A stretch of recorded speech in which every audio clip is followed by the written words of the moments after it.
Hello, everyone, and welcome to the show. The Atheist Experience is live, July 27th, 2003. Thank you for tuning in.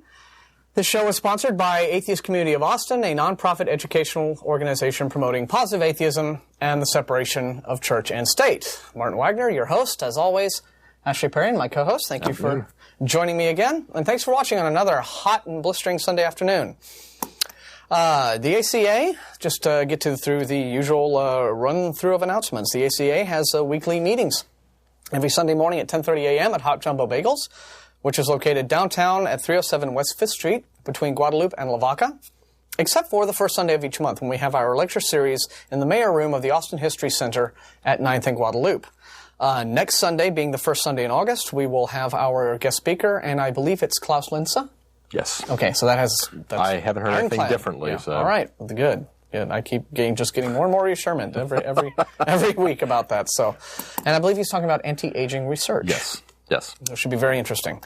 Okay, and lectures are open to the public. The bagel shop meetings are open to atheists and agnostics and unbelievers. So those are lots of fun, and this should be a very good talk. Other ACA events and little social gatherings, things like that, include Godless Gamers, which is every Monday night at 7 o'clock p.m. at the home of Russell and Virginia Glasser, and Happy Hour, which is a Thursday evening get-together. ACA Happy Hour takes place at Antonio's Tex-Mex, which is near the intersection of Highway 183 and I-35, and it starts about 7:30ish or so, but people trickle in all evening long. So look for a table with like a little Darwin-y fishy sign on it, similar to that which we have on our table today. You'll find the Jesus-free zone in Antonio's, and that's where we'll be. Other things that the ACA does include the Nonprofits. The Nonprofits is a bi-weekly internet radio program that plays on the atheistnetwork.com website, or if you have trouble logging into the atheistnetwork.com website, Russell Glasser has posted a link directly to the feed on our website on the radio show page. At the top of the radio show page, you can just link directly to the live feed there. And that is at 2 in the afternoon. I'm sorry, not 2:30. 2:30 in the 2 in the afternoon. I can do this. 2 in the afternoon every other Saturday, which is what I meant to say. And this coming Saturday will be the next episode. Yeah. It's every other Saturday, first, third, and fifth. Yeah, the first and third weekends. Yes, and fifth Saturday if they happen to have one. So right. So. Good point, and to make sure that there's no confusion there. So that's Jeff D, hosts that, and Russell Glasser, Vic Farrell, lots of other folks. It's 90 minutes of news analysis and yelling back and forth, and it's a lot of fun to listen to. And there's on the atheistnetwork.com website, there's the interactive chat room feature as well that you can use to talk to the guys back and forth on the show. And on our website, on the radio show page at atheist-community.org, you can download MP3s of like the last half dozen or dozen or so episodes. I don't know how many Russell has up there right now. Okay. University Atheists and Agnostics are a registered UT student organization, taking the summer off, but they will be starting back up in the fall, starting up their third semester in operation. This is the first really successful UT student and faculty atheist group, at least that I've known of. And they've had a couple very successful first semesters, and so they're gearing up for their second year now. And mail at utexas.edu, UAA at mail.utexas.edu is the email address right there at the bottom of your monitor. So you can, if you want to drop Charles Tavaney an email and ask him about the group, if you're a UT student or faculty member, and he will get back in touch with you.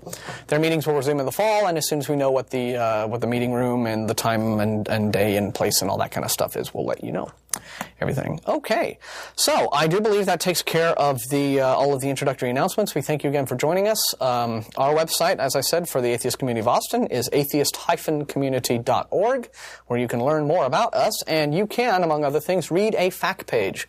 If you've never seen this show before, this is the first time for you ever to tune in. We've been on the air now for something like 5 years.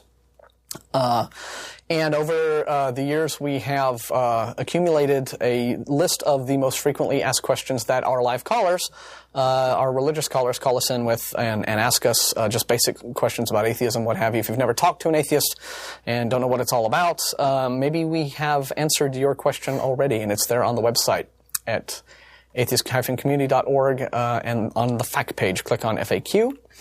But if we don't answer your question, or if you'd just like to talk to us and ask us anyway, this is a live call-in show. Has been for years and years. There's lots of fun to do. We're just about the only counter-programming out there to the flood of religious programming that you get here and on other access channels. And if you have digital cable, there's all sorts of religious networks going on, and we are the counter-programming to that. So, and we're here for 90 minutes. We'll be here until 6, so fire away. And happy that you joined us again. And now it's time for the news with Ashley Perrien. What's going on in the world, Ashley? Okay, mostly some old stories and updates on them. Okay. First one of which, our nemesis and yours, Judge Roy Moore. More. You can't have enough more. Yeah. We always need more.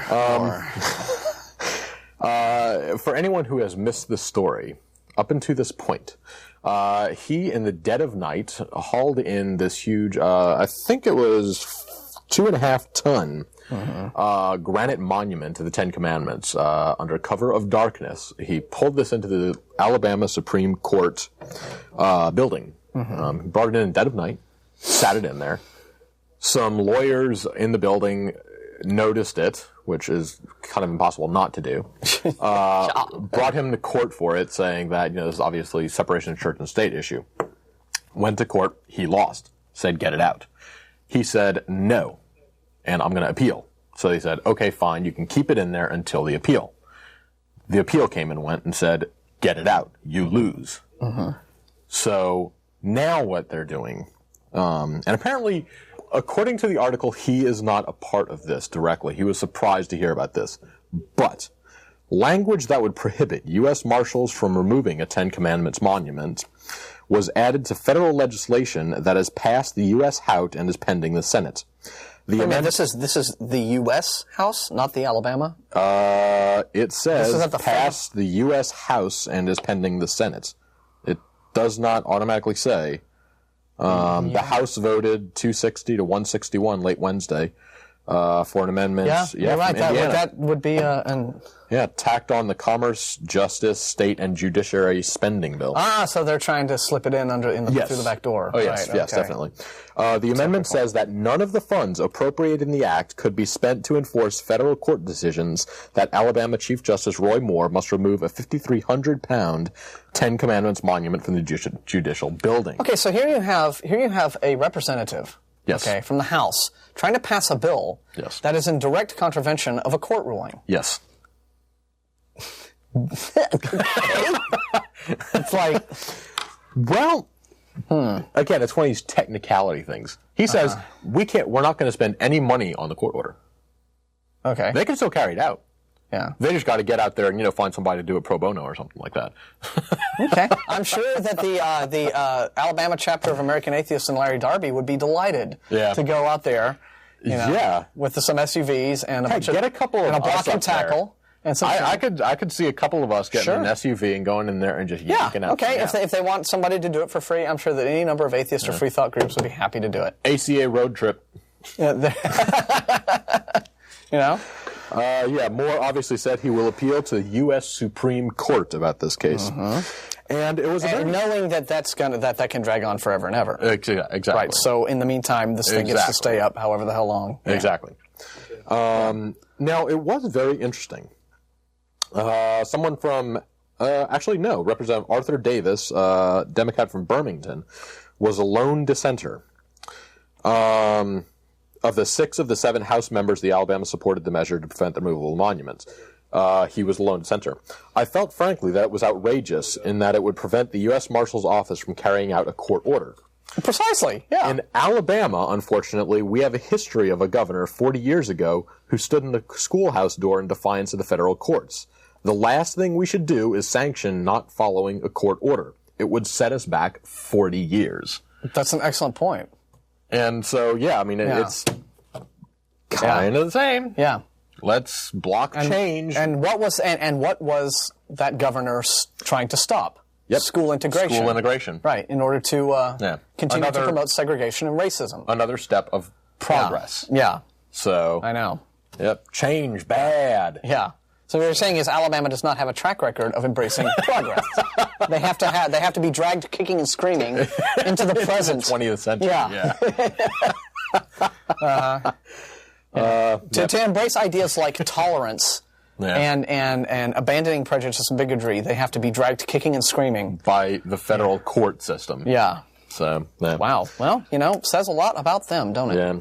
The spending bill must be considered in the Senate, where the amendment could be removed. Oh boy. So hopefully that will get yanked out of there. But that's just ballsy to put it in there in the first place. Yeah. So you're saying the bill's been introduced? Yes, it's been introduced and it's gone through the House. Okay. And it's pending the Senate. And the fact that the media has now got, the AP has got its hands on this story means that they haven't successfully hidden it, I guess, as they were hoping to do. Exactly. So, Yeah, to get it snuck through. So we need to, get on the horn with, raise any flags that we can. Lloyd Doggett. Because that's horrid. Yeah. Well, no, this is kind of sleazy politics that just gets played when you have these really divisive issues. Yeah. Welcome to American politics. Yeah. So. Yeah, it would definitely be interesting to see if this thing stays. Where it goes. Yeah. Okay, next story, another follow-up. This was... Actually, just a quick note to that, and we're going to try to have some more information on this on next week's show, but, the Senate panel has approved the appointment of this guy Perrien to a court bench, and he's a Bush appointee who has very, very strong ties to not just, it's not just that his anti-abortion views are, raising eyebrows, but it's, because that's just one issue, but he has quite a number of ties where he is very, very sympathetic to the extreme religious right in this country. Okay. And he has come out, this guy Perrien, in support of Judge Roy Moore. Okay. And loves to get in front of groups and speak publicly and say things like, our Lord Jesus Christ wants America to do this and do that and do the other. Right? So, and people are entitled to these beliefs, but when you try to take that into the public sphere, right, and say, this is the basis for our law, okay, well, no. Because we're not a theocracy. Yeah. And, we are, a multicultural society, and just conservative Christians just will do everything they can to not respect that as best they can. Yeah. So anyway, all these people actually getting into power. So. Well, okay, now we can jump over to Jerusalem. They had the James ossuary that was supposedly found a couple months back. It was essentially a burial box that was found in a dealer's collection. And on the side of it had written, James, brother of James, son of Joseph, brother of Jesus. Yeah. In some weird form of Aramaic. Exactly, the old Aramaic. But when it was found, this was obviously touted as being, now we've, another tie to the actual Jesus. Like an actual... Exactly. It's something independent of the Bible, an actual relic. Exactly. That would have established... that refers to him. This man's existence. But pretty much right off the bat, though, some investigators looked into it and found that how the inscription was done, the brother of Jesus part of it was on a slightly it was written in a different hand, had a different context to it. The language was slightly different. It was from a different time period. It just didn't match up with the rest of what was written on there, so they considered that this could very well be a forgery, but it was just speculation. But now, police have... But it was established. Finally, I think, over in Jerusalem, scholars finally just came out and said, we proclaimed this a forgery. I haven't heard anything quite that strong, but I have heard several different people have looked at it, and all of them it was the same conclusion. Yeah, it was doubted, pretty much right away because of just the bizarre circumstances in which this thing popped up, right? Yeah.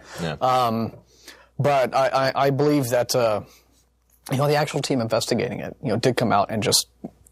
to the media, they use the word forgery. That is what this is. Okay. And, it's not anything else. Okay. And but what was interesting was that another critic of the thing pointed out, and another biblical scholar mentioned that, look, let's just say the description was genuine. Yeah. Okay. What does it prove about the actual existence of the biblical Jesus? Nothing. Why? Yeah. Because names like James, Joseph, and Jesus were among the most common names in Judea at this time. And it would not have been unreasonable for there to be a guy named James with a brother named Jesus, who's the son of a guy named Joseph. Yeah. There were probably any number of several hundred families. They had said in a city of that size, there was a pretty high probability that there would be someone in that set. So Yeah, I mean, it would just be like if you found a relic from today, or it says something like, John, son of Joe. Yeah. Or, David, son of, Brother of Michael. Fred. Yeah, I mean, these aren't terribly uncommon names. So all you would have is a box, indicating that it was associated with people who had these names, but there would be no real proof that these were the actual biblical characters of those names. Exactly. Yeah. And even if it does, it just proves that maybe some of these Bible stories were actually based on a real person who was actually walking around at the time. Yeah, I mean, that's not inconceivable. About him turning water to wine. Yeah, that's not inconceivable. But yeah, it's interesting how, because there is a certain group of people just in the religious community, they do really attach themselves to these relics. I've actually, been in the last week, I got into some entertaining just slugfests on various message boards and forums on the net, just with a few believers. And you'd be surprised at how many people are still hanging on to the Shroud of Turin. Yes. That's still that still has very much a very vocal group of people supporting it, saying no, it's the real deal. Yeah. Despite the fact that there's not even an account in the Gospels of a shroud of this nature.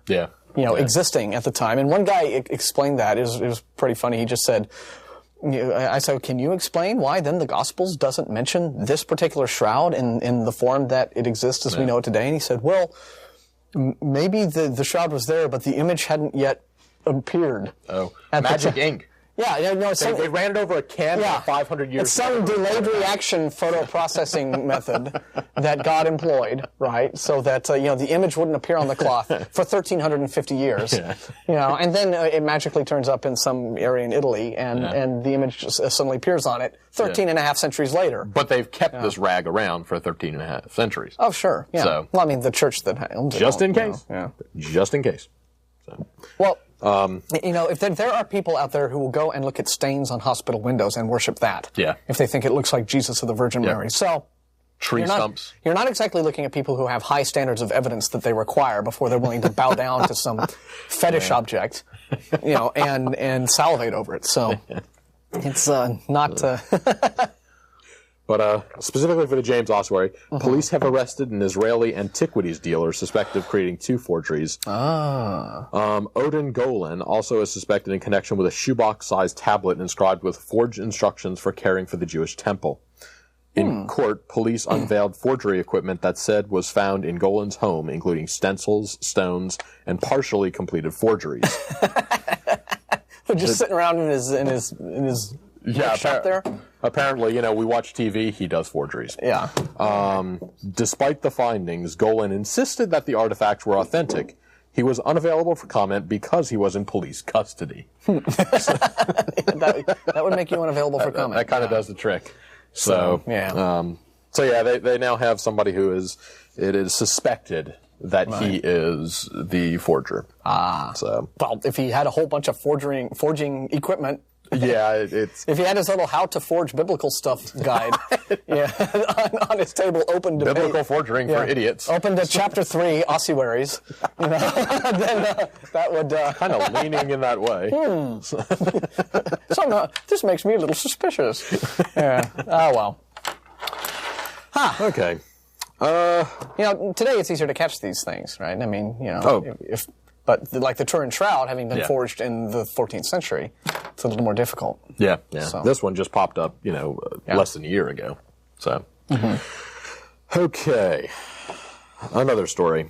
We had this story a couple of weeks ago about. Oh, by the way, folks, there's a live phone number to start, calling us up and ask us stuff and set us straight and what have you. 477-2288 is that number to call us live. Okay. We had the story a couple weeks ago of this small African nation. I can't remember the exact name of it offhand. Is it Liberia? Liberia is where everything is... Well, yeah, that's where things are kind of going on in the news right now, but not in our news. Basically, in that country, the president had come out and said that apparently women wearing pants was the cause of the world's ills. Oh, yeah. That wacky guy. Well, I think that's a very astute observation. Thank you, Martin. Although I think women walking around not wearing pants would probably cause a lot more. Exactly. Depending on where you're at. But anyway, now in another place, the tiny West African state of Equatorial Guinea has hailed the nation's leader as the country's god and declared that he is in permanent contact with the Almighty. in a program dealing with peace, tranquility, and order reigning in the country. It declares that President Teodoro Obiang Nguema was like God in heaven. He has all power over men and things. He can decide to kill without anyone calling him to account and without going to hell because he is God himself, and with whom he is in permanent contact, who gives him his strength. And could God be reached for comment on the other God that he's supposedly like? Well, no, he is God. So he apparently was available for comment. But earlier it said he's in permanent touch with the Almighty. He is the country's God. He's the country's God. Yeah. But is he God? Apparently Or not. is he like this sort of vice God? Yeah, he might be a lower underling. Yeah. I do like this statement, though. The radio warned against any attempt to disrupt the peace and order which, it said, has reigned since Obiang 61 took power in a coup 23 years ago. He was reelected in December for the third 7-year term. It almost sounds like a veiled threat to me. We have peace and tranquility in our God-run country, and if you say otherwise, watch your step. That does sound like a very veiled threat to me. I know. Very overt. Warned against any attempt to disrupt the peace. Is it peaceful over there now? God's going to give you a smackdown. Yeah. I like how they do that. Once they introduce that this guy is supposedly their God, they immediately talk about what a vicious, kill-crazed bastard he is. And that's what proves that he's God, is that he can kill you if he feels like it and not have to answer for it. And he's not accountable. And he's not, exactly. He's not going to hell. That is what makes you get to be a God. Yeah. Is that you're the meanest, vicious bully in the universe. Yep. So. Well, what a reassuring play. Yeah, I'm sure. Now, but here's the thing, though. If their president is God, yes. Why isn't Equatorial Guinea like the world's #1 superpower? Well, it does say it's a tiny country. But now why it doesn't matter if their president's God. Why is God leading this tiny little country? Not too sure yet. Yeah, I mean, you could run the world from a double-wide motorhome if you were God. Well, this story came out on the 25th, 2 days ago. Maybe give him time. But he's all powerful. Gods are all powerful beings. He's taking his time. I don't know. It's 7 days to create the world. Oh, I get it. Mysterious ways. Exactly. Yeah. It took him 6 days to create the world. Maybe it's going to take him 5 days to take it over. It's going to take him at least 3 or 4 to get the word out that. So again, keep your eyes on the television. Yeah, just like it took him 1,350 years for the image on. Exactly. For him to fully process the image on the Shroud of Turin. Okay. So yeah, again, it's just something to keep your eyes out for. If we're not on next week. Well then, that means the Equatorial New Guinea, took us over and. Exactly, and we have been converted. It seems like the GOP has pretty much all but come out and proclaimed that the president is God in this country. Yeah. Maybe the New Guineans wanted to sort of beat America to the punch there. In terms Trying to one-up America. Yeah. Oh, this Bush guy might proclaim he's God any minute. We better, advisors. Beat him to the punch. Mr. President, maybe you ought to, get on this really quickly. That's okay. Get on this whole God thing. Oh, okay. And in a related story, still nobody knows where Equatorial Guinea is or cares. I actually didn't even get a chance to look it up on the map now. Yeah, right. The other one was in very south part of Africa. So this is a little country with I'm not too sure. Yeah, with a serious God complex, a serious Napoleon complex. Yeah, God's doing his little country. He's doing his African tour this year. Oh, our president's God, really? Hello, we're down here. Hello. It is a tiny West African state, so somewhere on the western half. So, but speed bump on the road to Liberia. Maybe our tanks will just run right over it. Okay, well, that's fun. What else have we? Anything else? I think the phone calls are starting to rack up. Go ahead. 477-2288 is that number. It isn't exactly news, but we had the story last week of the preacher who was speaking at a funeral for, I think it was Ben Martinez. That guy, yeah. This is in New Mexico, I think. He basically said that Ben was lukewarm in his faith, had been living in sin, and Ben was the kind of person that God vomited from his mouth into hell. And this is the priest delivering the eulogy to the family at Ben's funeral, talking about I think there was about 150, 200 people there. Yeah. They didn't like that. Yeah. Well, you'd think, yeah. For some odd reason. And now they're trying to sue both him and the diocese. Besides accusing the priest of other abusive statements and demeaning behavior, the legal complaint detailed psychological pain, physical afflictions, anxiety, depression, and humiliation allegedly suffered by Martinez's family in the months after the funeral. Which was over a year ago, and they said about 150 relatives and townspeople were there. Okay. And basically, this is more of an editorial just talking about what are the possibilities, assuming that this does go to court. On one level, this might be a simple dispute over defamation. Preaching at a religious service is not a license to say anything about anyone. Yeah. On the other hand... Do they have a law involving defamation against the dead? Defamation of character? I have not heard of anything. Can you slander the dead? I guess I guess if the estate could potentially sue you, right? I would think so. Like if you were to come out right and say some famous movie star was gay or a cokehead or something like that, and he wasn't, it seemed maybe his survivors could take you to court for again. It would be a tough thing because again, if they say that he's a cokehead, well, prove it. In something like this, I don't. Well, it's.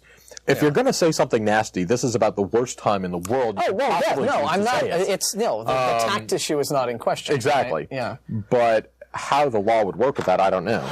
Yeah. But anyway, on one level, it was defamation. On the other hand, if hard words are a recognized part of religious doctrine to which someone has voluntarily subscribed, the matter becomes more complicated.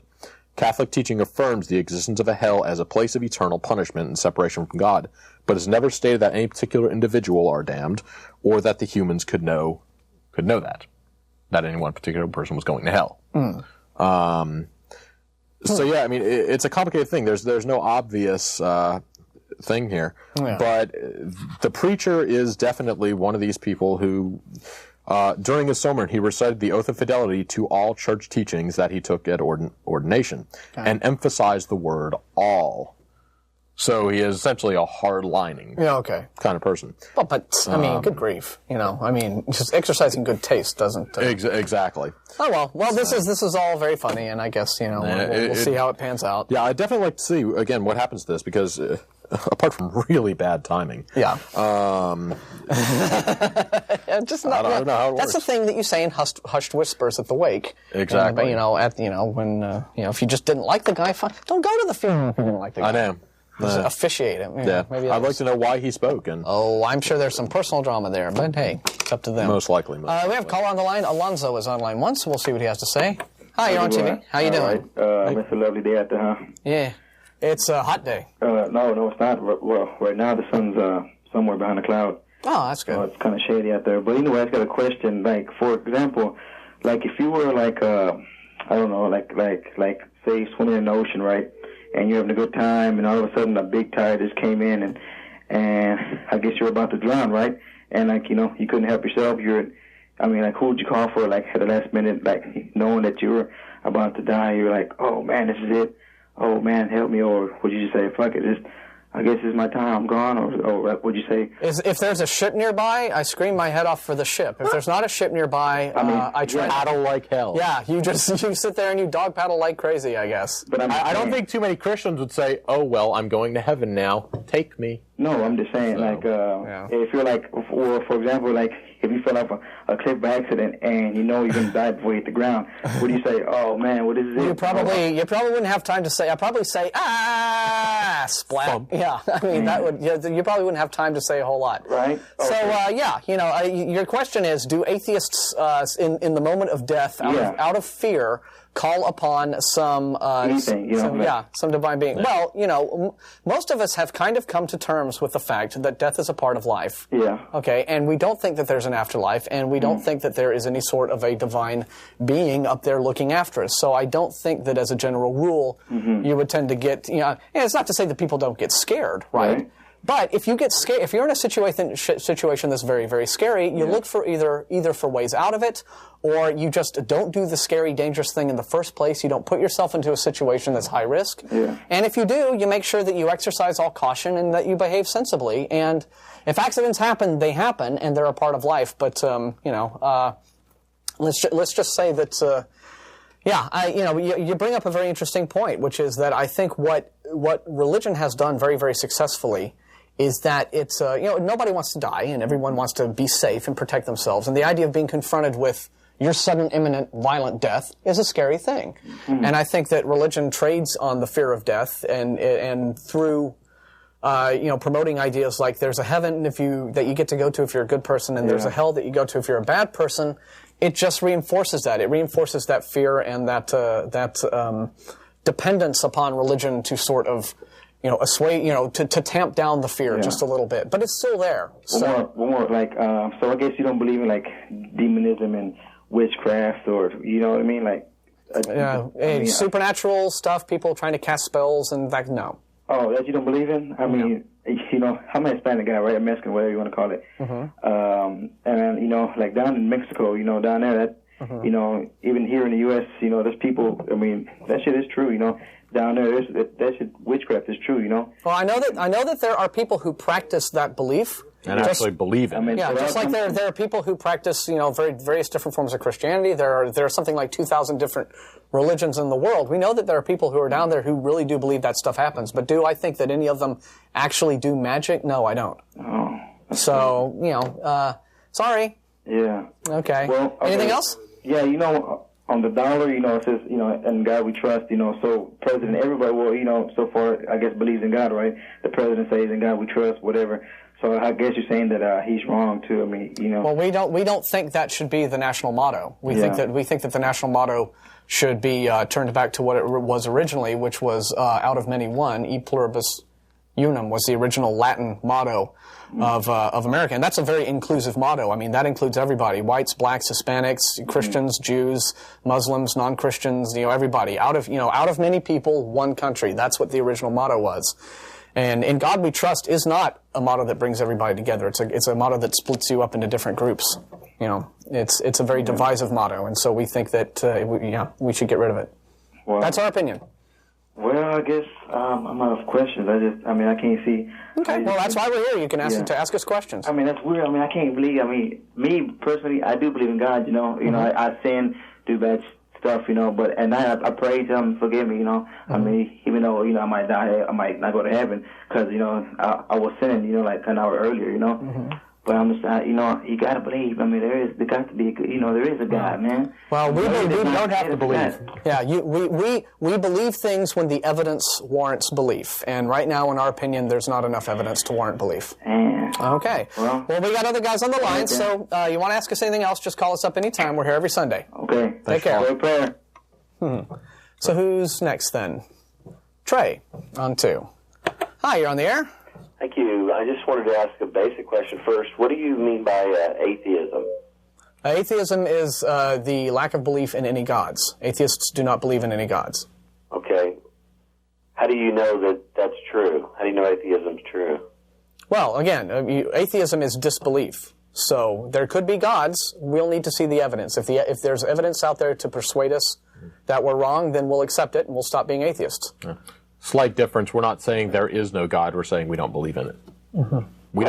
We're not saying there are no unicorns, but that's obviously a belief system that you hold. So what do you? Well, no, lack of a belief system. Atheists are defined by what we don't believe. I understand that, but by not believing, you believe that you don't believe, right? I mean, you have. Well, you don't believe. There's no need to be redundant about it. We just don't believe. You don't believe.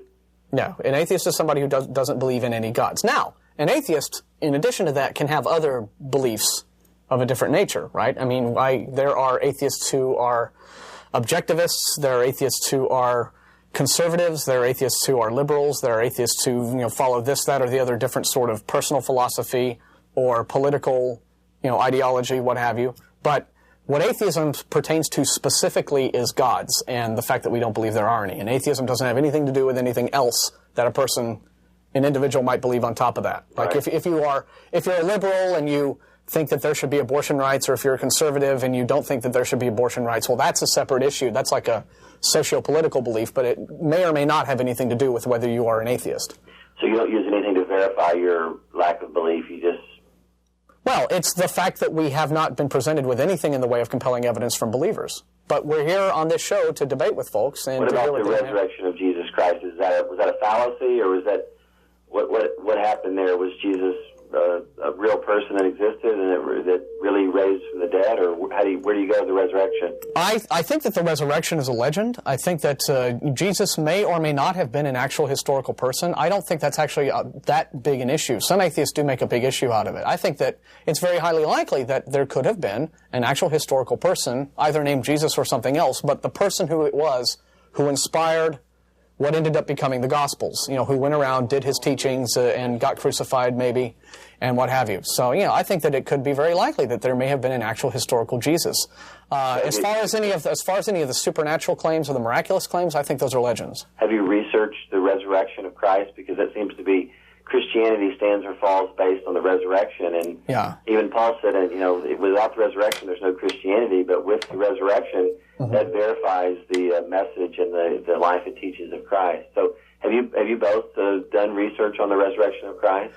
Well, I'm very puzzled by the fact that all four of the Gospels tell a conflicting version of how the resurrection is supposed to have happened, and I haven't really gotten a solid explanation from believers as to why that is, other than, they don't really contradict each other, they enhance each other, or this, that, or the other. And where do you see the contradictions in the accounts of the resurrection? Well, just there are four different accounts in terms of who was there, how many people were there, what the course of events were. The actual depiction of the discovery of Jesus' tomb, whether it was empty, how many angels were there, how many people traveled there and saw it.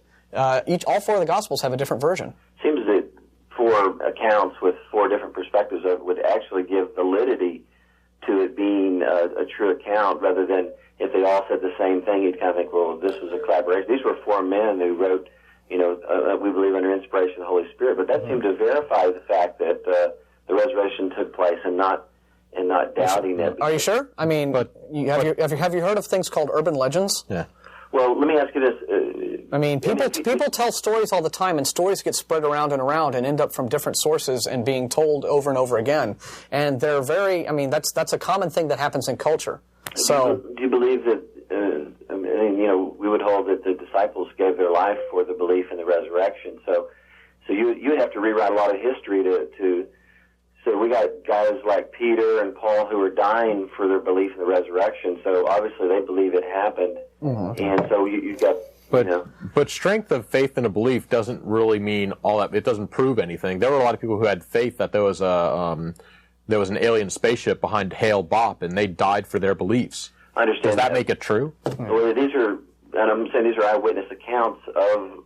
they were so afraid prior to the resurrection, and afterwards, like Peter was a different guy. He denied Christ 3 times.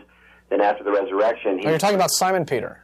Simon Peter, absolutely. Yeah, okay. So afterwards, he's preaching to thousands of people. So the difference is that after the resurrection, and he was a different man. He was willing to die for it. So well, it's very difficult to corroborate these stories historically. I mean, we do have a lot of accounts in the Scripture about what a certain person said or did at a given time, but it's very difficult to corroborate a lot of those accounts because we don't really have any extra biblical sources that we can look at, like any sources from other writers, other historians, that lend a whole lot of support to things that are accounted for in the Gospels. Have you read Evidence That Demands a Verdict? Yes, I have. Okay. Yeah. So there's Josephus. We obviously have. Because if you're gonna be able to rewrite history about Jesus, then everybody can rewrite history about whatever they wanted. And but the passages in are you talking about in Lives of the Antiquities of the Jews? About that Josephus was a Jewish historian that verified many of the things account. Well, actually, a lot of biblical scholars hold that the passages in Josephus are later forgeries. That's biblical scholars. Yeah. There's the passage called the Testimonium Flavinium, I believe. Yeah. Which is the one that appears in the midst of what doesn't seem to be anything contextually consistent with the rest of the passage.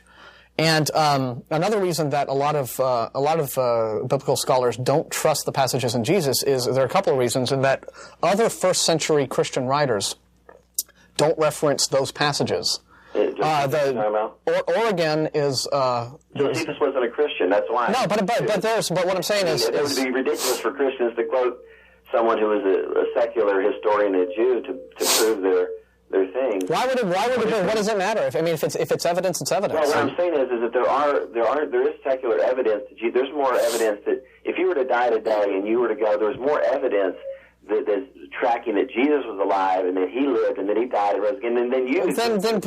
Well, I have a television videotape proving that I exist. Do we have something that strong for Jesus? Well, no, but we. I mean, come on, you can't say that there's more evidence that Jesus existed than that I exist. That's ridiculous. Origen was a first-century writer who was highly familiar with the writings of Josephus. He wrote about what Josephus wrote about in his own writings. He never references the Testimonium Flavinium. That's puzzling. You would think that if it were that important a passage, you're getting you're just throwing things out at random. So I don't think. Well, no. What I'm throwing out is information that is simply contrary to the claims that you're making. That's not random stuff. Have you looked at first early accounts of the resurrection of Christ? Have you read the Bible? I have read the biblical accounts. You're making one of the things that you're doing here is called a false dilemma. Either the Bible is completely true. Yes, I believe it is. Yeah. Okay. Or it's not. Now, who's to say that it's just a story? Now, we're not saying that Jesus never could have possibly existed and things like that. He could have possibly existed, but it's a story that was written down a long time after he died by lots and lots of different people over, centuries. And then certain books were put in, certain books were removed. Yeah. It took 200 years for the New Testament canon to be established. A story. Have you searched the manuscript evidence? I mean, there's, like, for the New Testament, there's 28,000 different manuscript evidence, and the verification is found all over the world, and they're like 100%, 98% accurate. There's no discrepancy. Are you sure about that figure? I mean, you're talking 98% accurate. How would you know it's 98% accurate? Well, since for one thing, the Gospels that are in the canonical Gospels, those four present four different contradictory accounts of the events surrounding the resurrection. The manuscript evidence is equal to each other. There's no discrepancies. So you're saying, well, all these manuscripts that are found all over the world disagree with each other. They all agree 100%. Just basically, there's very few differences. Yeah, but they don't.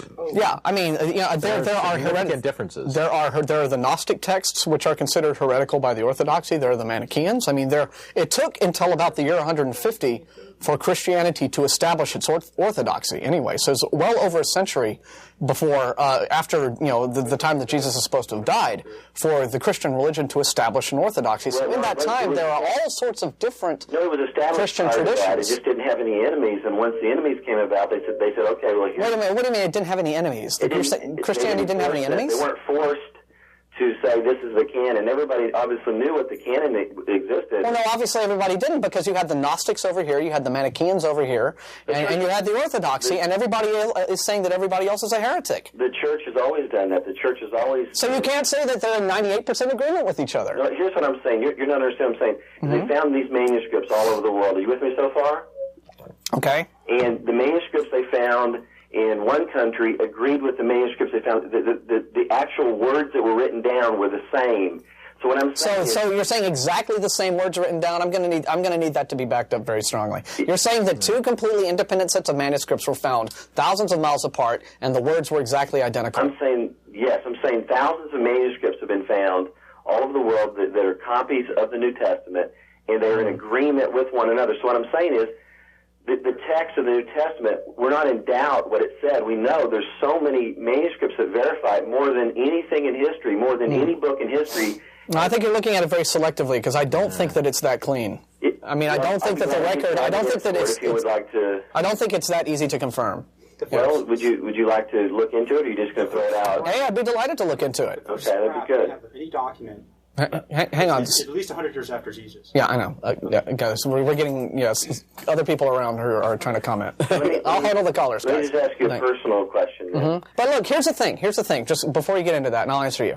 Look, I'm perfectly willing to entertain the notion that there may have been a real guy, flesh and blood guy, walking around that everybody thought highly of, named Jesus. Okay, I'm willing to entertain the reality of historical Jesus. Okay, that's fine. Now, supernatural claims. claims that he walked on water, claims that he rose from the dead, claims that he rose other people from the dead, claims that he did miracle healings, claims that, I'm going to need stronger evidence than that. Well, the resurrection is, the easiest way is, you have to look back at it, but Why is there no extra-biblical account of the resurrection? And why do the 4 accounts in the canonical Gospels differ? They do not disagree. They differ. They present 4 contradictory accounts of how it happened. If me, your buddy there, and the guy that was talking saw an event, we would have different perspectives of it. It doesn't mean that it would... No, but we wouldn't say... Well, you wouldn't have a situation where one guy said 2 people showed up, and another said, no, there were 7 people. No, that doesn't say that. And another said 11. I'll be happy to read it to you. There's no differences where it said 11 people were there, another one said that 2 were there. It might have mentioned certain names, but there's no discrepancy. We'll read all 4 versions in a second. Okay. Let me ask you a personal question. Okay. What difference has atheism made in your life? Well, I didn't embrace atheism to make a difference in my life, but I will tell you, though, that it has, being an atheist, since I have been an atheist, I have become a better critical thinker. I have learned how to debate and discuss and formulate ideas better, and it's just, I think that being free from superstitions and from dogmas and from belief systems that tell me that, people who don't belong to this, deserve an eternity of torment in hell because they're bad and stuff like that, I just, being free from that sort of, strident kind of, what I think is an antiquated way of thinking. So what's your moral standard? How do you determine what's right and wrong? Does society do that, or? Well, I mean, what's right and what's wrong, there are many things that determine that. There is culture that determines that, but there's also the simple fact that cooperative behavior is just what we're hardwired for as people. I mean, it is natural for people to cooperate. Absolutely not. I mean, we have learned over the millions of years that we've come around and we've been a social species that working together works better than working against each other. If I keep, stealing his stuff, he's going to thump me. Yeah, I mean, that's not good. But how can you determine whether that's right or wrong if there's no absolute standard? Well, because I don't want to get thumped. Well, because it's practical, right? I mean, there is a reasoned basis for it. Okay. There's no moral absolute for it, then there has to be some absolute to make it right or wrong, other than just. No, there doesn't. But it works out better that way. Yeah, I mean, it's happier, obvious. He's happier. It's common sense. Good thing. Well, morals are just common sense behaviors that work. There's nothing magical to it. What if somebody else's common sense is different than your common sense? Like, what if somebody else likes... Well, then it wouldn't be common sense. Okay, I mean, common sense is the term that we apply to things that people agree on with consistency. Common sense, then. Give me an example of an absolute truth. The absolute truth is that we all die. Well, but that's not a moral issue.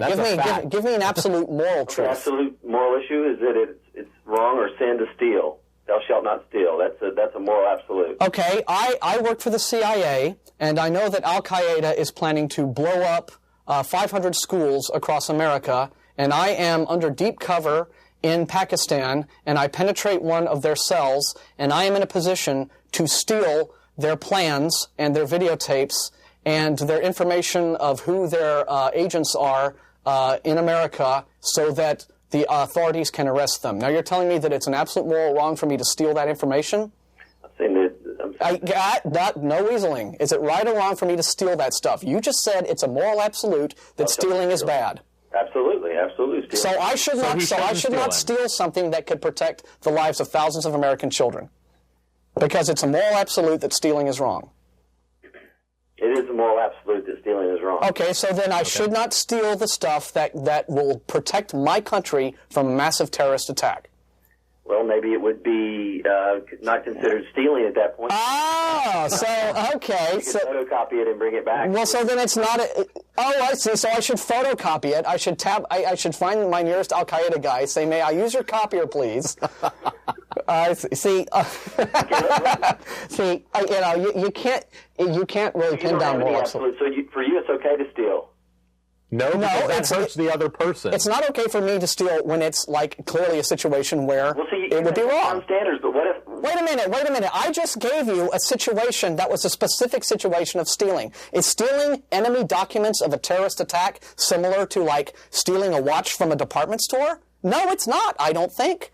There's two different sets of circumstances. The context is different in both circumstances. You can't draw a moral equivalency between one or the other. The reason why you love being an atheist is you can make up your own rules. I'm not making up my own rules. Doesn't the situation determine what it is? Because you don't want to... Wait a minute. So you're saying to me... You don't want to serve...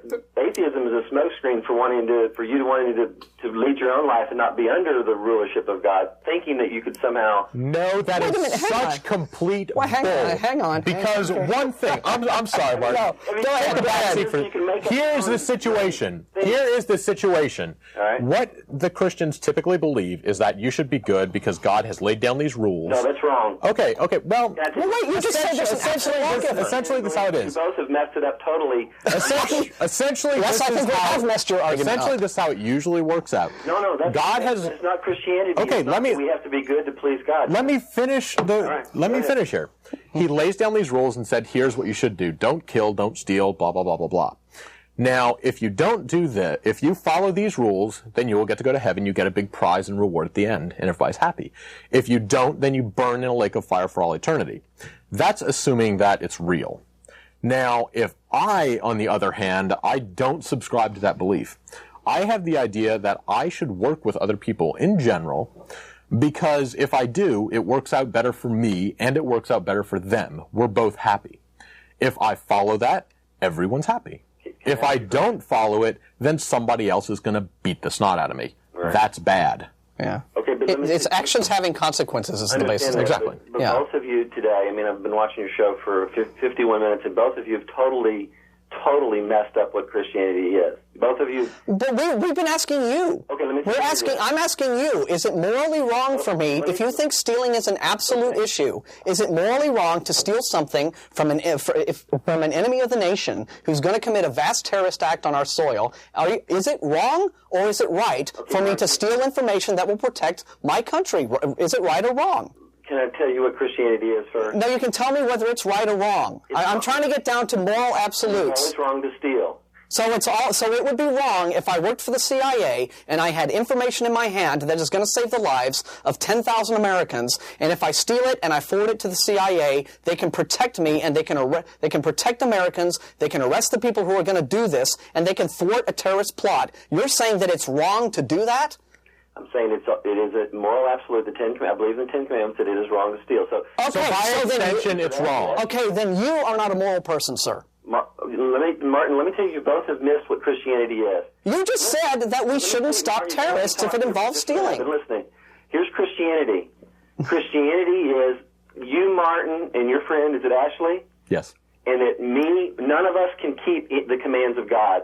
The Bible says, for all have sinned. And both of you have said Christianity is keeping enough rules to get into heaven.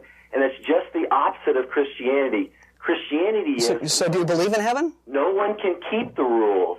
Jesus came to die for us because I am a sinner and you are a sinner. He came to make a way for us so he could forgive us because we can't... Forgive us Which for is what? another huge problem. How can he pay for my sins? It's not rule-keeping, it's relationship, accepting his gift. Which is another, again, moronic thing. How can he pay for my sins? He assumedly lived 2,000 years ago. That is not fair.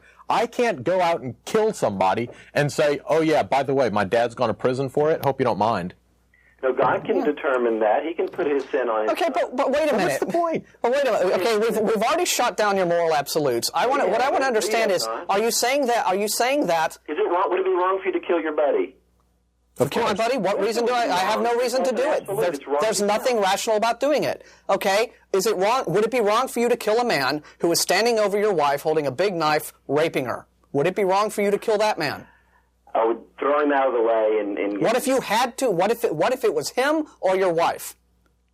Well, then if I had... He is going to stab your wife in 3 seconds. Martin, what do you do? Here's the point you've missed about Christianity. You won't answer the question, will you? You will not. You want to dodge and duck and not answer a direct question about what is a moral absolute or not. Moral absolute.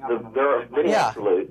Yeah. You don't want to address this fact. Okay, here's the point is... the point is you don't want to let go of your moral absolutes, even when I can demonstrate that they're not applicable. Little things to try to dodge the real issue of what Christianity is. Christian is, Marty, you can't keep the commands God has. and I can't either. Okay, then what is even the point? Jesus came, because we can't keep them. And so if I did sin and kill somebody, or I did steal, the only way I could be forgiven of it is the same way I could be forgiven of a little sin, like a thought in my mind, is that Jesus has to forgive all of our sins. So the point of Christianity is you can't keep the law, I can't keep the law, Jesus has to come and pay our way. That's Christianity. That's the only way to get into heaven is through Jesus' gift. That's Christianity. Both of you have said it. Okay, I think that reflects a very low opinion of humanity. Exactly. On the board of your because religion. the Bible says, "For all have sinned and fallen short of the glory of God." We're all scum buckets. Yeah. Well, that's a real high opinion. That's right. There is a way out of it, though. Well, yeah, there's a way out of it, and it's called reason and atheism. But we thank you for your questions. We got to go on to the next batch of callers, but call us back anytime, okay? I want you to, we're done. We got to go on. We got lots of people lined up. We'll see you. Sorry. Just would not address the moral absolutes question. Answer the questions directly. So. I know. But see, that's the problem you get into when you try to fix yourself to these dogmatic beliefs, right? Okay. You suddenly present a, and it's, let me explain to you what Christianity really is. And it goes back, again, to the idea of... I know this idea of photocopy the plans. I know. Go down to your local Pakistani Kinkos. Mr. Bin Laden, sir. But again, it kind of touches back on the moral credit card with no limit on it. Well, I can do whatever I want. I am scum. I admit it. I'm sorry, Lord Jesus. I'm forgiven. Well, that's just that's convenient. Well, no, I mean what it is this is what that is Christianity essentially being a religion. Okay, that is set up in such a way as to first it has to tear down human self-esteem. Yes. In order then to build it back up in such a way as to make people dependent upon Christianity for their sense of self. Yeah. But the problem is it fills your heads with a lot of these notions like moral absolute. And now here's the thing. What we have in terms of morals, right, is, and this has been set up by our culture and our societies, we do have moral principles. Yes. Okay. That apply in most cases. Yeah. Okay. Generally, you don't. Generally speaking, but there are certain situations, right, when you have to kind of think on your feet, and when the overriding moral principle may or may not necessarily apply. Yeah. An average person may go through their entire lifetime and never find themselves in that type of situation. Yeah. But if you are in an unusual situation, like if you have to defend your family from an attacker. Yeah. What do you do? Do you do what you have to do?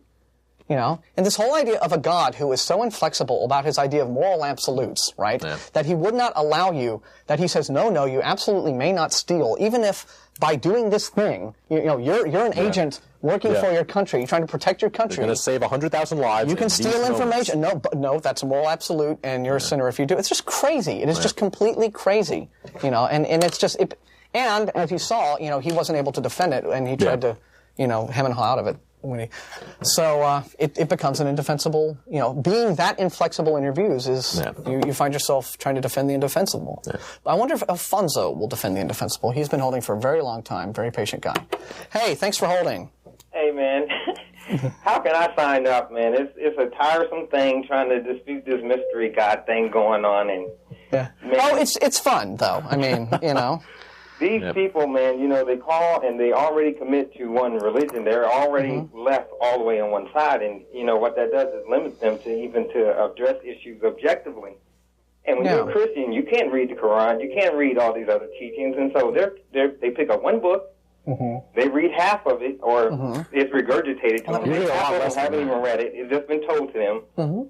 And they totally defend that issue without looking at anything else. They just dismiss everything else. Yeah.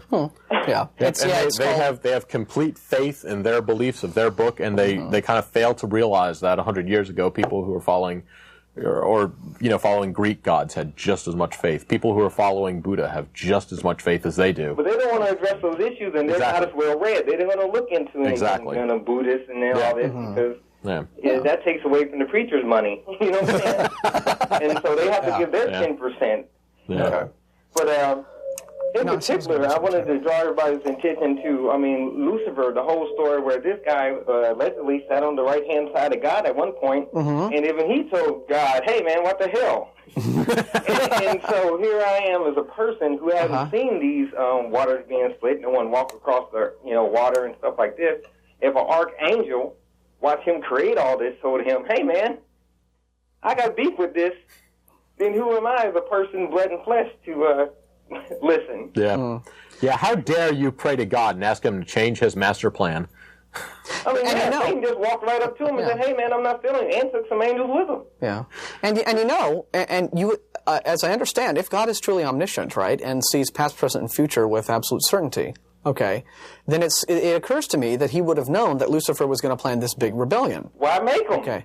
Yeah. Why make him? Or if he went ahead and made him anyway, knowing that all this was going to happen, perhaps Satan and the devil and evil and sin and bad stuff is one. Yeah, it's something that God intended to happen. Maybe he wanted that to be that way. He intends us to be on TV today bashing him. Well, not even that. He I'm going to ride with the devil because apparently he's the only one that told God, "Hey, man, the hell with you." Well, the thing is that the good news is here today. Then. Yeah. Well, the devil doesn't exist either. So, just enjoy your life, enjoy the beautiful day, enjoy the world that we live in, and live it to the fullest, and leave behind a lot of happy people and good memories when you go. Well, I did want to ask you guys one more question. Yes. As opposed to the whole mystery God thing, I'm with you on that. Mm-hmm. However, I do believe in form of a spirit, and would you guys believe in any type of spirit?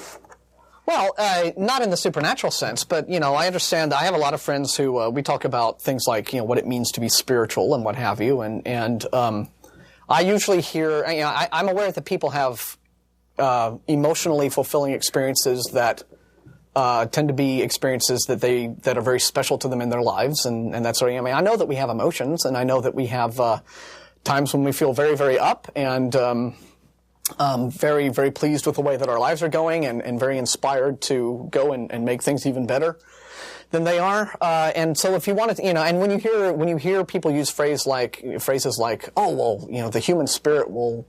Strive, and with the human spirit will carry on. Shall prevail. Yeah, I think that's what you're talking. I think that's what people are talking about. Well, generally because they haven't done the research. However, I don't believe again in the sense of a mystery God. However, I do believe in a common spirit that unites all beings, and I can prove that.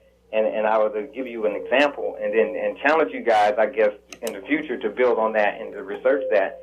Okay, my example is if you're full court. If you're in the center court and in a stadium, let's say the SBC Center in San Antonio, and there's 1 million people there, and everyone's preoccupied with whatever they're doing. If I'm in the rafters and I'm the only person staring at you, if you're in the middle of the court, then you'll feel me looking at you. And at that point, you won't look around. It's not like one of those shoulder tap things, and you look the other way, and the guy will be on your right.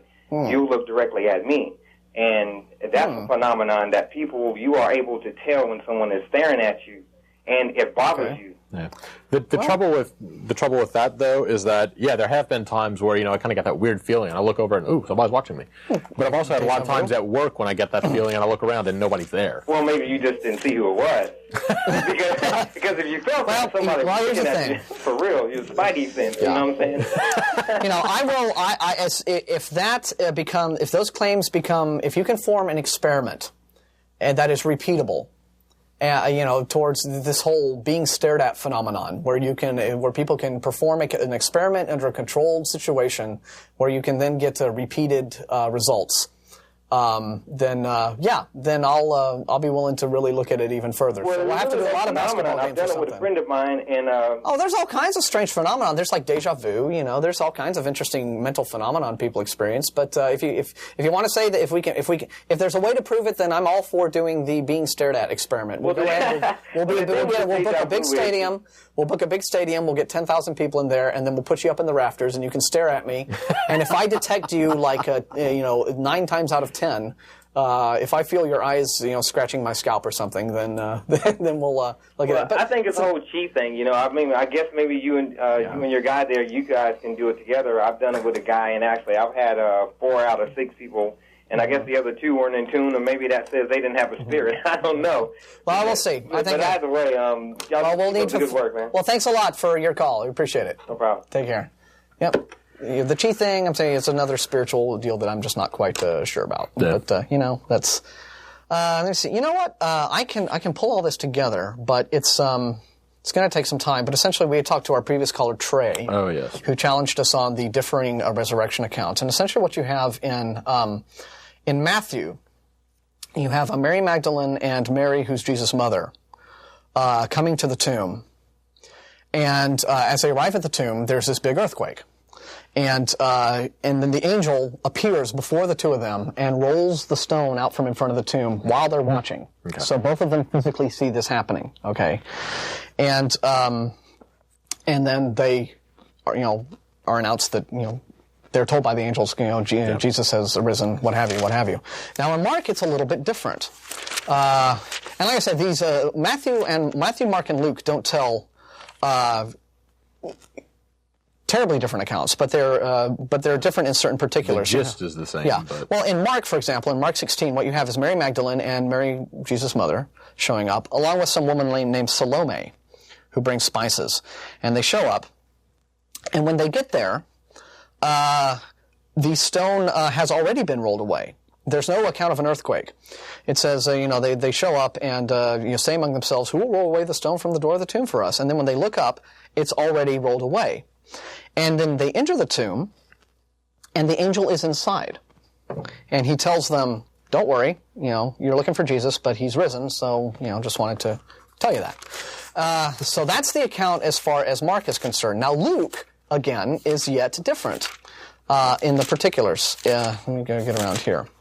Let me see. This. Okay, here we go. Mary Magdalene, Mary the mother, again, Mary Jesus' mother, a woman named Joanna, and all told, it's a group of 11 women. Okay, we've gone from 2 women to 3 women to 11 women. Okay, and this is in Luke chapter 24. And they turn up, and let's see. Yes, they show up, and the stone has already been rolled away from the tomb.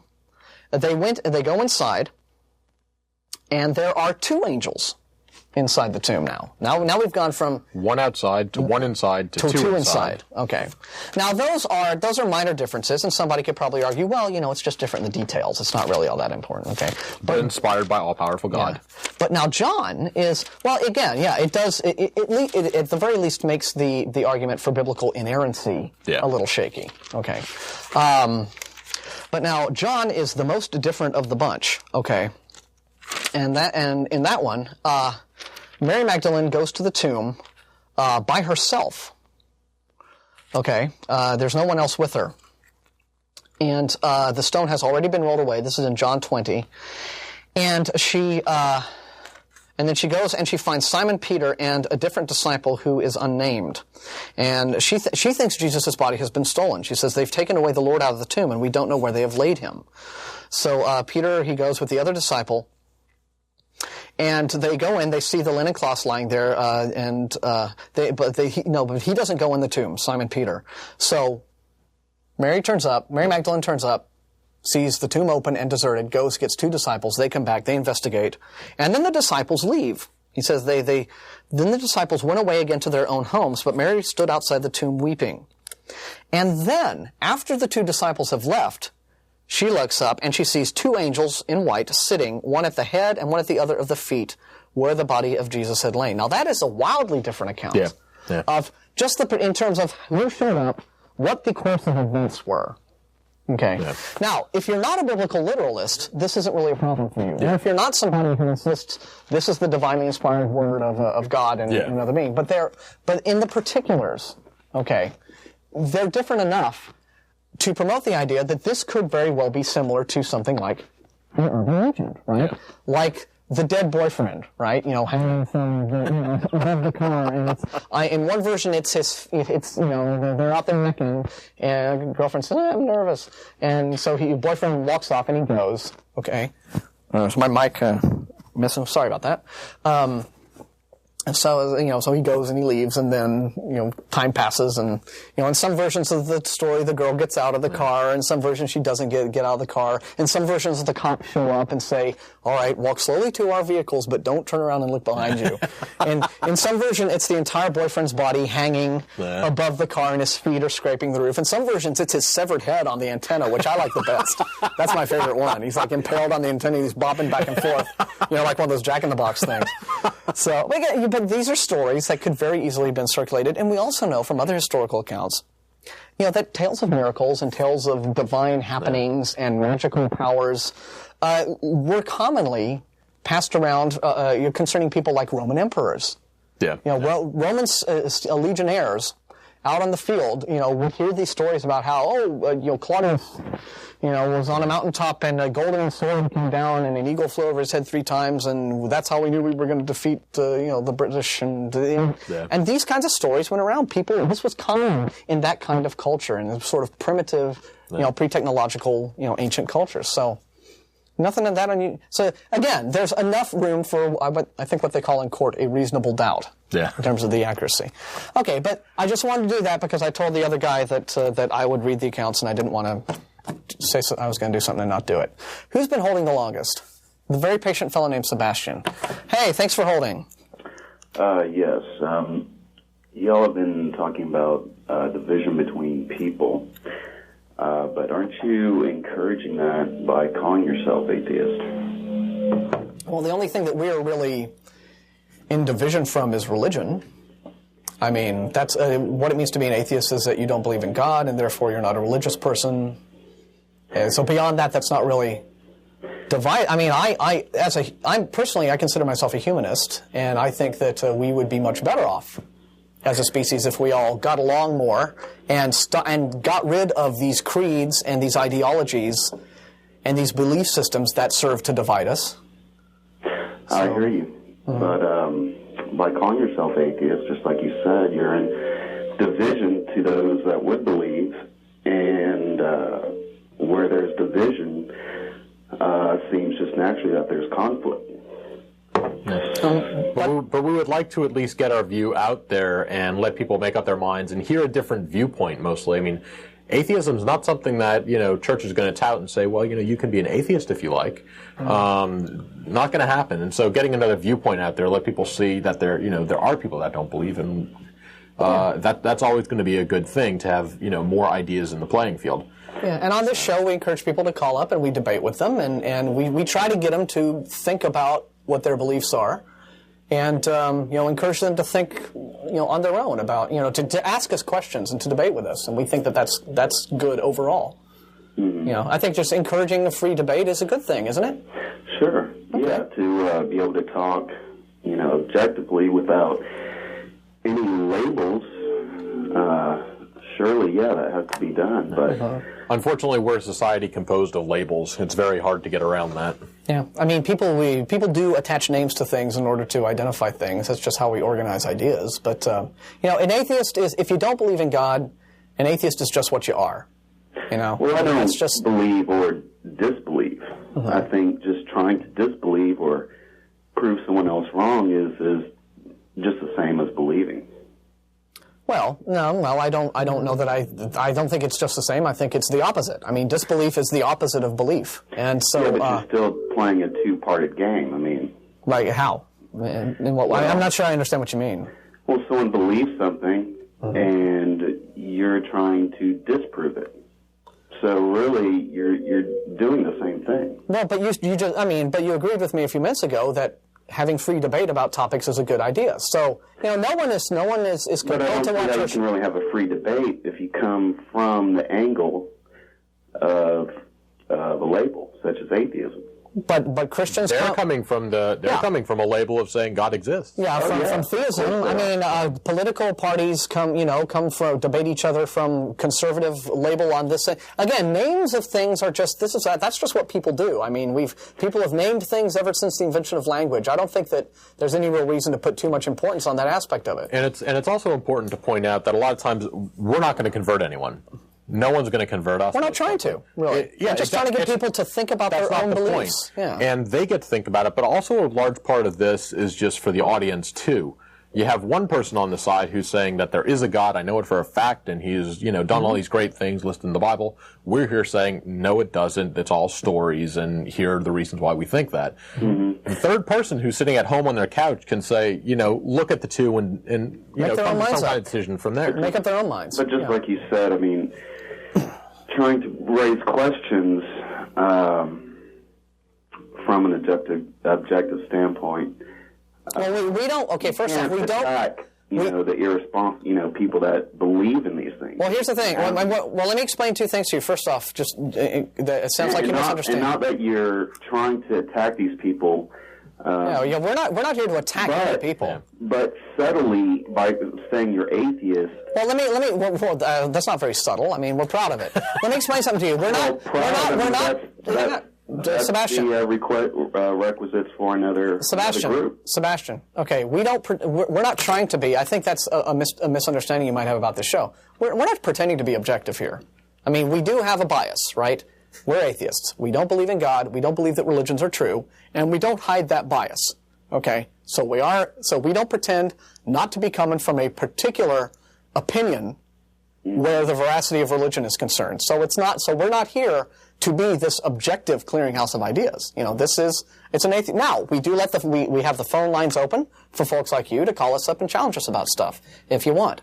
Mm-hmm. Okay, but we don't pretend to be objective. Yeah, well, I don't think you're going to get anywhere by challenging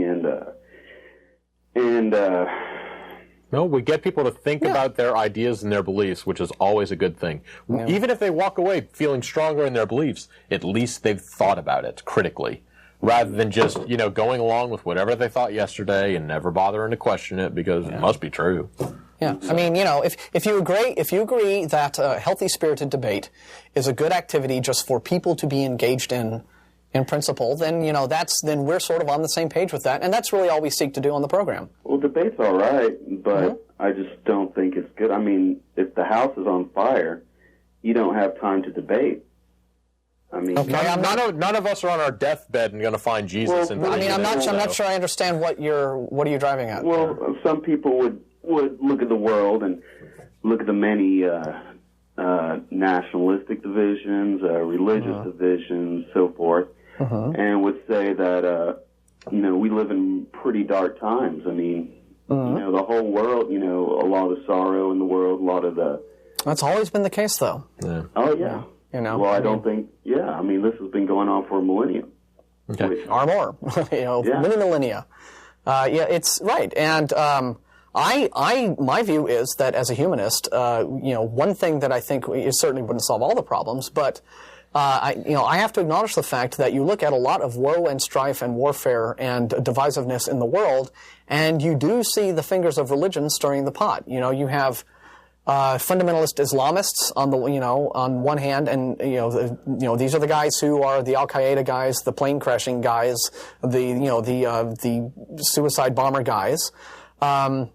You've got what's going on in Northern Ireland with the Protestants and the Catholics blowing each other up, and they've been doing that for hundreds of years, actually. You have many historical events, in the past, such as the Crusades, an entirely unnecessary series of wars, Inquisition, all sorts of cases of religious intolerance that are taking place today. In Pakistan is turning into an even more intolerant place in terms of what people, anyone who comes out and challenges the edicts of Islam in that country is threatened with jail. These are situations where I think you can point. Now again, it's not the one thing that religion is not the one thing that causes all the world's problems. No, but it's a big one. Every human being is the factor in what's going on. But religion can be a big reason to go over the deep end and do some wacky stuff and some really dangerous stuff. Yeah, you find that when people do these kinds of crazy behaviors, right? It's very easy they're much more likely to do them if they have an ideology in their head, and these ideologies are quite often political and quite often religious. Because that's the best place to get that sort of ideology from.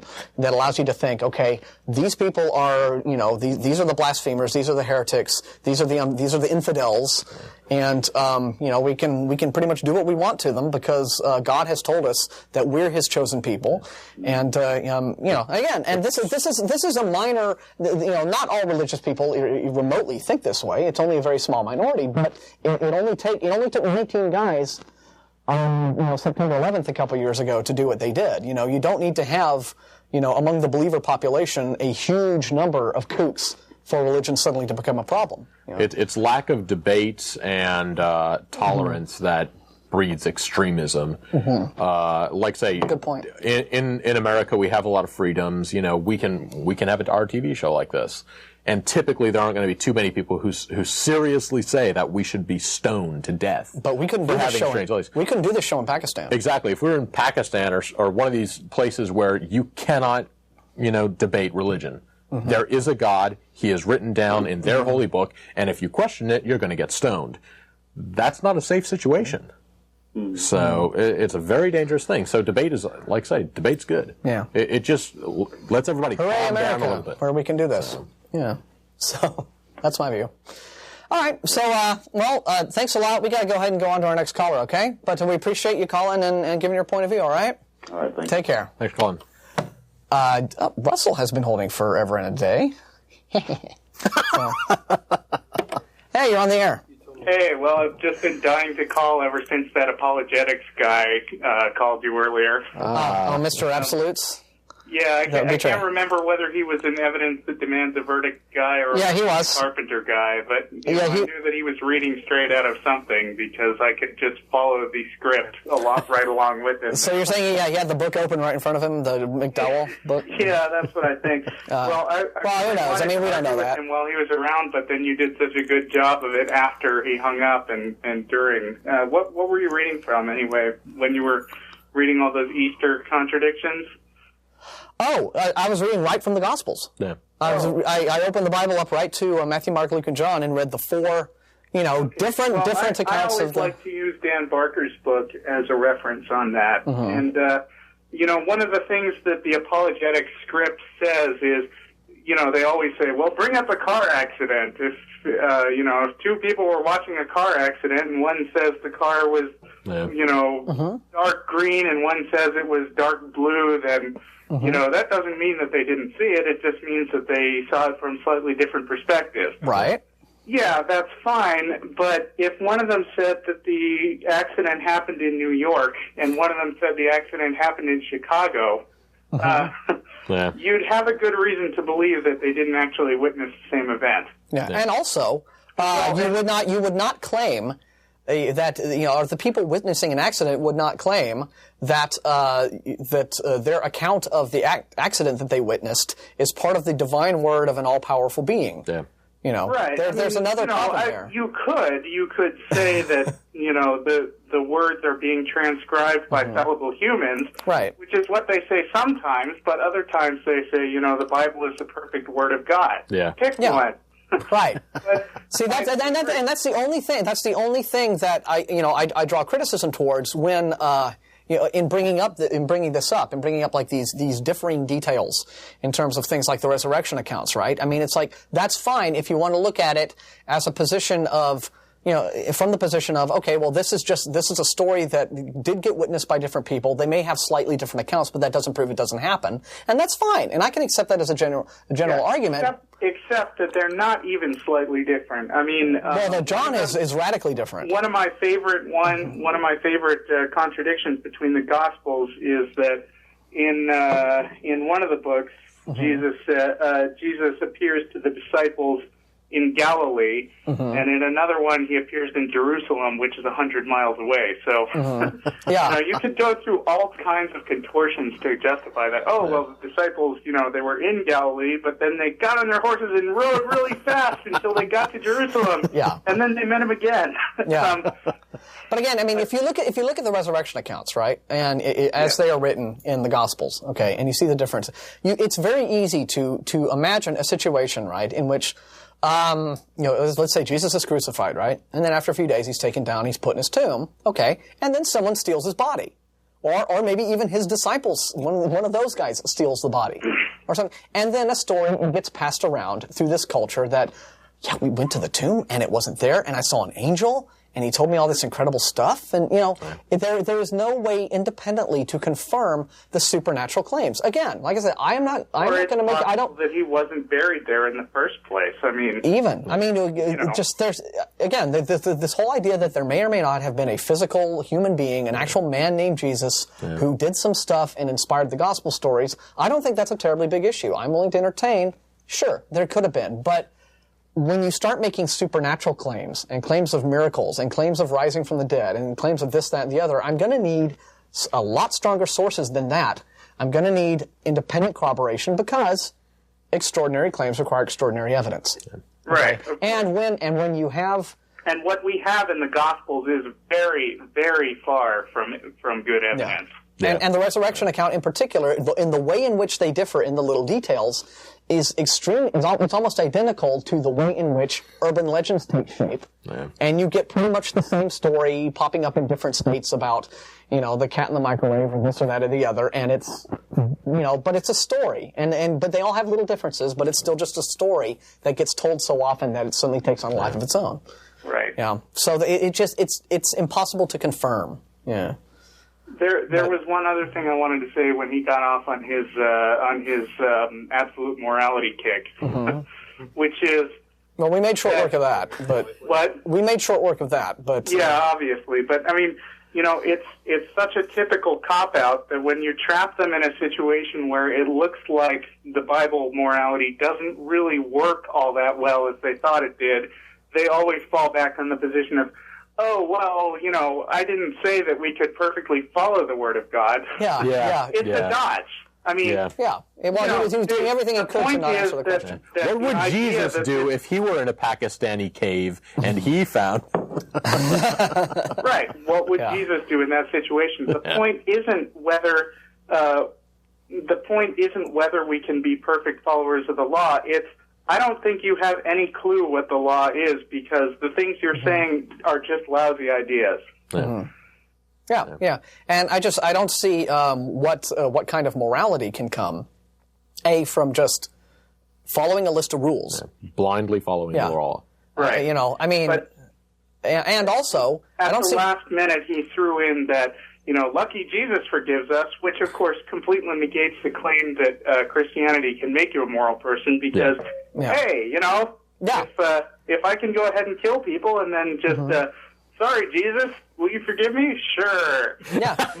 What's the point of having moral? Good old boys network. Right, because that completely undercuts the argument that you can't be moral without Christianity. You can't be moral with Christianity. It's worse.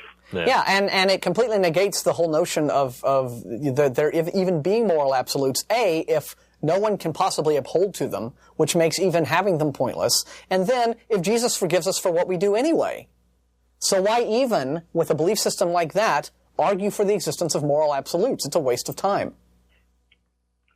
Right. Okay. Well, we're all in agreement. Sitting in there with you, it looked like you were having a lot of fun. Oh, well, it was a blast, yeah. It's a good one.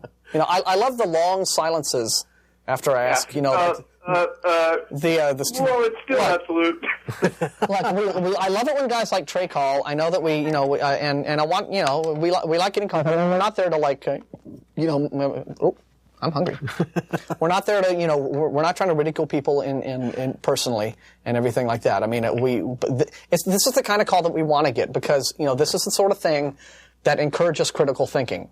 If the person makes the choice to do that and think hard, and even if they come away even more reinforced and they want to call us back and take us on some more, right? That's the value of this. Eventually, get the idea that you can't learn critical thinking from reading a script that somebody else wrote. Well, sure, yeah, exactly. Well, that's for sure. Anyway, Russell, we do appreciate it. We're going to go ahead and try to maybe squeeze in one more call before the show, guys. Thanks, man. Thanks for calling. Bye. All right, and. It's 2 minutes till a sign-off, so we're going to take one more quick question. But tv@atheistcommunity.org is our viewer feedback email address, and that's for you. And every week on the if we get a cool letter during the week, we'll bring it on the show. We'll answer it on the show, and we answer all the emails that we get personally. And the reason we never get to all the callers before the end of the show, so that's the viewer email feedback address. Please write us, okay? Hi, Julie. Yes. Hi, we got a time for one quick question from you. Well, I wanted to say the last guy who just finished speaking basically, defended what I believe as far as the guy who was arguing about, well, you're twisting what Christianity is and all that. Because you can go all through life and kill people and, rob and steal and then on your deathbed say, oh, I accept Jesus Christ, and you get to go to heaven. Yep. I just don't believe that. Yeah. Well, yeah. One other thing right quick, I know y'all are fixing to have to get off the line, but another thing that I have a problem with is that when somebody dies and they're a good person, I'm told by Christians, well, that's God's plan. My mom died of breast cancer. She fought it for 2 years, but that was it. But then when somebody nearly dies but then comes back, you hear, well, that's in God's plan. And it's like, well, what's the big plan? I'd like to know. Am I not a good person? It's a way of, and we appreciate your call. But we're out of time. But thanks. Okay. Really. That's a way that God always gets to win. Okay. Yeah. If something bad happens in your life, it's God trying to teach you a lesson, God trying to straighten you out. It's part of His plan. But if something good happens to you, then it's God showering you with His favor. Yeah. And, it's because God loves you. And God always wins, no matter what. They had the one example of if a plane comes down and crashes and somebody lived. It's like, oh my God, it was a miracle they lived. Yeah, plane crashes. But if they had died, it's a surprising it didn't knock out over the house next to the plane. Yeah. And if it did that, it's a surprise it didn't ruin our economy. We're out of time. Theists don't hate you. We just think you're wrong. Bye-bye.